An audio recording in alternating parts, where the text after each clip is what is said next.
A half-mile down, on the other side of McNeil, was a small shopping center, a single-screen movie theater, Safeway grocery, People's Drugs, and a Dairy Queen.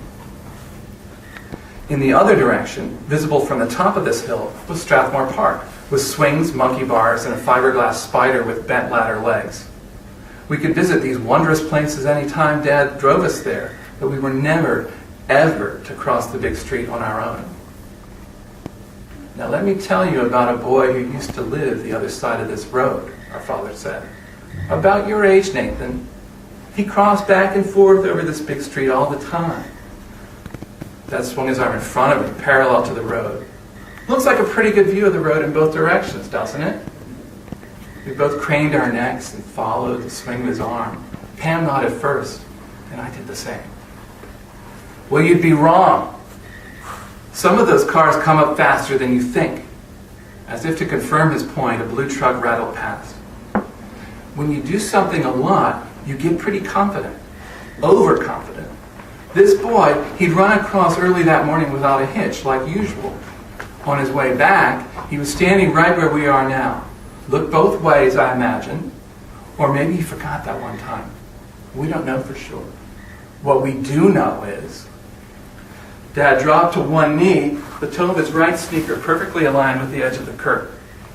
See right there, where the gutter doesn't quite match the road? Not too close, Nathan. He stretched his arm out like a guardrail, and I leaned against it to peer over.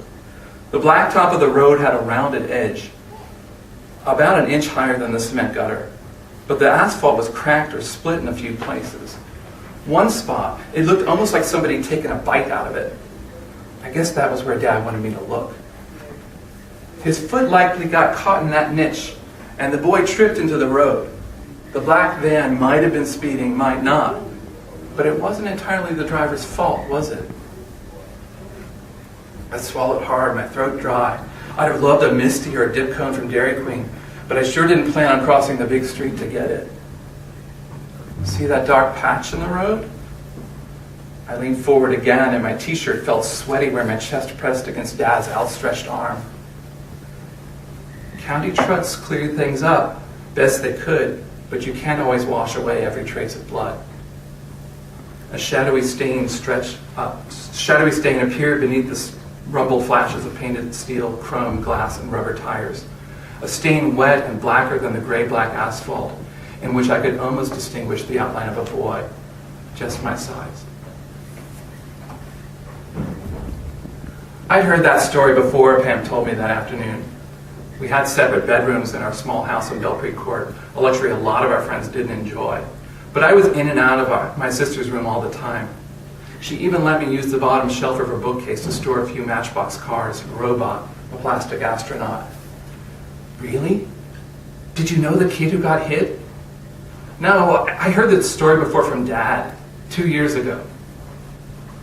Pam had fanned baseball cards in front of her on the bedspread. She'd invented some game of solitaire, traded players, constructed her own all-star teams, grouped them in batting order, then shuffled the cards to start again. Often she waited long minutes between each shift of card, as if the game required intense, chess-like concentration. She never could quite explain the rules to me, but I didn't mind. I wasn't that keen on sports like Pam was, and I was happy she still managed to talk with me while she played. The kid wouldn't need to cross the road, Pam said. Huh? All the good stuff's already on his side. Movie theater, playground, burgers and ice cream, why cross? I hadn't thought about that. Maybe he had friends over here. No, the friends would all be visiting his side, where the fun stuff is. They'd be the ones who got whacked by the black van. She said black van in a sing-song voice. I didn't understand why she'd make a joke, go so far as to imagine more kids killed while crossing McNeil Road. I saw the stain, I said. Pam switched 2 baseball cards and flipped another one face down. Probably a car broke down on the side of the road, leaked a little oil. Check our own driveway, and you'll find a few stains there, too. Not like that stain, I said. Okay. He showed us where it happened, Pam. Okay.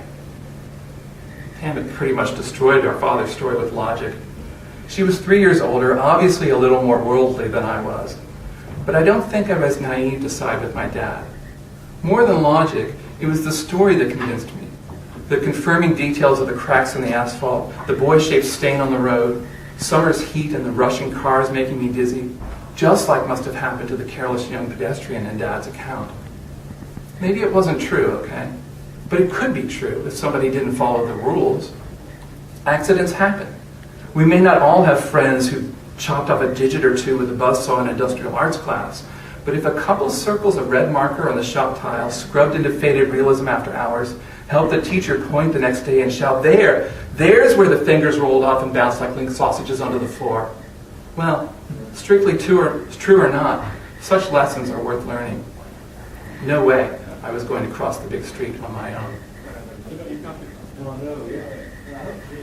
The next summer, Mom staked a claim to her own span of our invisible fence. Dad came up with most of the stories, so in retrospect, I'm grudgingly proud of Mom for making this one up. A deep stretch of woods formed a natural barrier behind our house. Dad had a few gems about kids getting lost, bitten by snakes, or swollen and itchy from a patch of poison ivy, all of which were generally kept us from setting up camp in there. We wandered into the woods sometimes, peeling bark off trees, flipping logs to look for ants or pill bugs, poking a stick at a rock to make sure it's not a bullfrog. As long as we didn't go near Stillwater Creek, we didn't get in trouble. The creek had its own persuasive power. It was muddy, shallow, and stank of sulfur, so Pam and I steered clear without being prompted. But Mom, overcautious, decided we shouldn't venture into the woods at all. One rainy day, she called us into the living room, where she typically sprawled out on the sofa and watched her plays on CBS. "Turn down the television, would you? I've got something serious to talk with you kids about." With the rain outside and the shades pulled down, the living room was pretty dark. The main light source was the television, which reflected a kind of campfire glow on Mom's face as she talked. "There were dope fiends in the woods," she said. "I heard about them from Mrs. Lieberman." I have to explain a few things about my mom before I go further. When I was 3 years old, my baby sister was born. I remember playing with her, in particular, a game where Pam and I lined up plastic bowling pins around the rim of Jamie's crib. She'd wait for us to finish, then knock them over with her tiny fists and laugh and laugh. That's mostly what I remember, the laughing.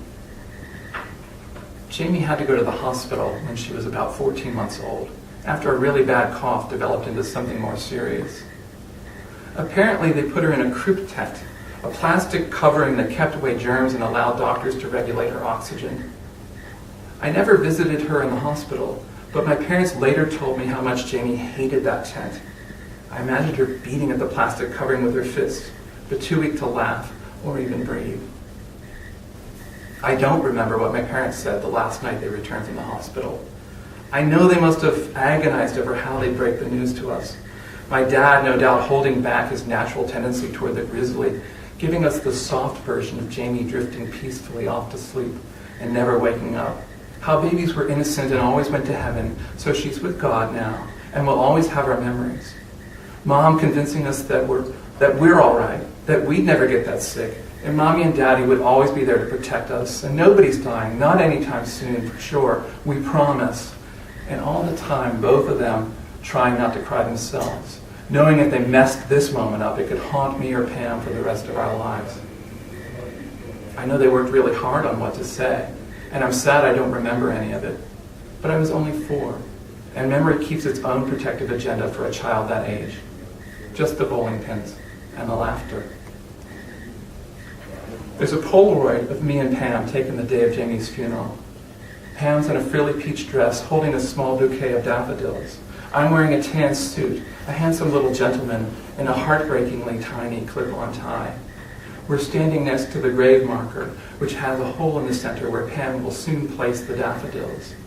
According to my father, before Pam had the chance to fit the stems into the grave marker, I leaned down to peer deeply into the hole. "Jamie's down there," I said, and winked. "Hi, Jamie." But I was talking about my mother.